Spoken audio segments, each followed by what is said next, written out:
За одлуку о традиційних символах Vojvodini glasali представители šitskih strankov u Pokrajinskej skupštini, okrem členov odboru za Ligi socijaldemokratov Vojvodini. Liga socijaldemokrata Vojvodine na insistiranju na ovim simbolima nastali na osnovu opšteg utiska tvrdi da je u toku pokušaj menjanja koncepcije Vojvodine i vraćanje Vojvodine na koncept iz 19. veka. Profesor Pravnog fakulteta u Novim Sadu Slobodan Orlović, jak jeden z prekladaczoch inicijatywy, wyrażał zadowolstwo, że się popri urjadowoho u buduce bude vyznačovať i tradicijni herb Vojvodini zo častog srpskого vojvodstva zo 1848 roku, kad Vojvodina bula čast Austro-Uhorskej monarhiji, a tiž i srpska zastava.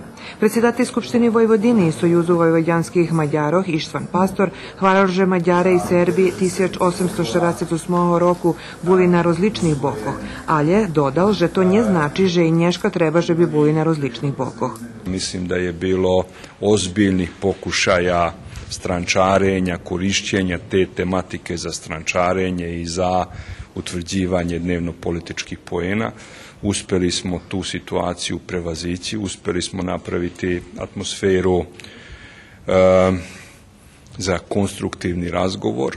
O odluki odboru za pitanje ustavno-pravnog položenja Vojvodini pokrajinski poslaniki budu odlučovati na vtorok 17. marca.